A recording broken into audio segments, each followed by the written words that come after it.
महाभारत के महाकाव्य में कई ऐसी घटनाएं हैं जो आज भी हमारे जीवन में प्रासंगिक हैं और हमें गहरे विचार करने के लिए प्रेरित करती हैं। इन घटनाओं में से एक अत्यंत दिलचस्प और विचारणीय घटना है द्रोणाचार्य और एकलव्य का संवाद। ये कहानी केवल गुरु शिष्य के रिश्ते को परिभाषित नहीं करती है, बल्कि ये न्याय, ईमानदारी और सत्य के संघर्ष को भी उजागर करती है।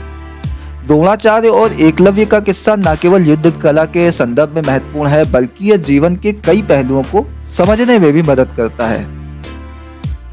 द्रोणाचार्य, जो महान योद्धा और विद्वान गुरु थे, ने अपनी पूरी जिंदगी शिष्यों को सैन्य कला में शिक्षा देने में समर्पित की। उन्होंने आर्चरी, घुड़सवारी, तलवारबाजी और युद्ध की कला सिखाई।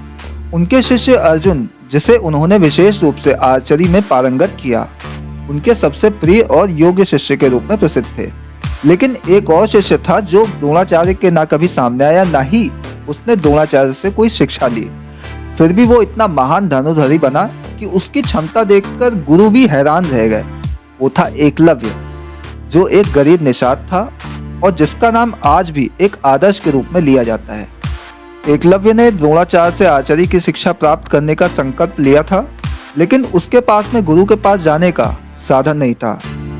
एकलव्य, जो एक छोटे से गांव का रहने वाला था, ने अपने आदर्श गुरु द्रोणाचार्य को अपना मार्गदर्शन मानते हुए बिना किसी औपचारिक शिक्षा के अपने दम पर आर्चरी में महारत हासिल करने का बीड़ा उठाया। उसने एक पेड़ के नीचे अपने लिए एक अस्थायी प्रशिक्षण स्थल तैयार किया और वहां लगातार अभ्यास किया। एकलव्य का समर्पण और उसकी मेहनत वाकई अद्वितीय थी।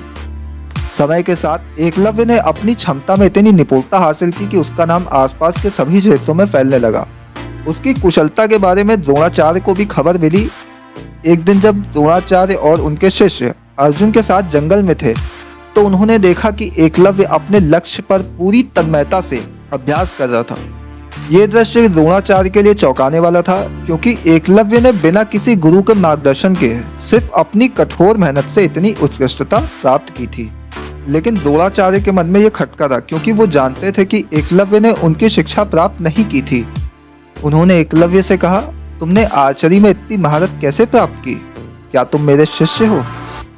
इस पर एकलव्य, जो गुरु द्रोणाचार्य का बहुत सम्मान करता था, बोला, गुरु, आपने मुझे कभी शिक्षा नहीं दी, लेकिन मैंने आपको अपना आदर्श गुरु माना और आपके बिना कहे ही अभ्यास किया। अब ये सुनकर द्रोणाचार्य को एक गहरी चिंता हुई। उन्हें यह समझ में आ गया कि अगर एकलव्य ने बिना किसी औपचारिक शिक्षा के इतनी महानता हासिल की है, तो ये अर्जुन के लिए खतरे की घंटी हो सकती है। उन्होंने सोचा कि अगर एकलव्य को पूरी तरह से प्रशिक्षित किया जाता, तो वो अर्जुन को भी पीछे छोड़ सकता था। इसलिए गुरु द्रोणाचार्य ने एकलव्य से अपनी गुरु दक्षिणा के रूप में एक विचित्र मांग की। उन्होंने कहा, तुमसे गुरु दक्षिणा के रूप में मुझे तुम्हारा अंगूठा चाहिए। एकलव्य, जो गुरु के आदेश को सर्वोपरि मानता था, बिना किसी संकोच के अपना अंगूठा काटकर गुरु द्रोणाचार्य को दे दिया।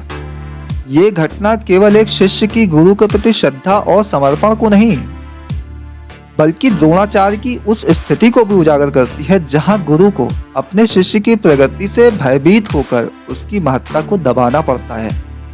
द्रोणाचार्य ने एकलव्य का अंगूठा ले लिया और इसके बाद वो कभी भी अपनी पूरी क्षमता से आर्चरी नहीं कर सका।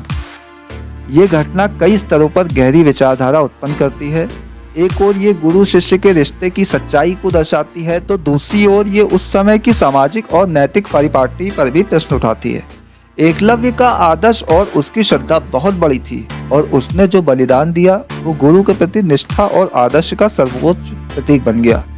लेकिन द्रोणाचार्य का ये कदम ये भी दर्शाता है कि कभी कभी एक गुरु का निर्णय पूरी तरह से उचित नहीं होता और वो केवल अपने व्यक्तिगत भय और अहम के कारण कुछ गलत निर्णय ले सकता है। द्रोणाचार्य का ये कृत्य उनके व्यक्तित्व के एक नकारात्मक पक्ष को भी उजागर करता है।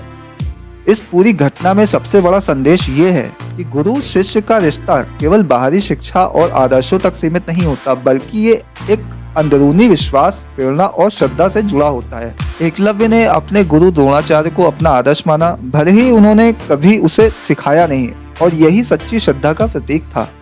द्रोणाचार्य ने जो किया वो एक गुरु के रूप में उनका कर्तव्य था, लेकिन वो कर्तव्य कभी कभी अंधेरे पक्ष में बदल सकता है। एकलव्य की कहानी हमें ये सिखाती है कि यदि हमारी निष्ठा और समर्पण सच्चे और निरंतर हैं, तो हमें किसी भी स्थिति में हार नहीं माननी चाहिए। एकलव्य का बलिदान ये दर्शाता है कि सच्ची सफलता केवल बाहरी मान्यता और पुरस्कार पर निर्भर नहीं करती, बल्कि अंदरूनी संघर्ष, धैर्य और उद्देश्य पर निर्भर करती है। इस तरह द्रोणाचार्य और एकलव्य का संबंध एक गहरी दार्शनिक दृष्टि का प्रतिनिधित्व करता है, जो आज भी हमारे जीवन के संघर्षों, नैतिकता और कर्तव्यों के बीच सही रास्ता चुनने की प्रेरणा देता है।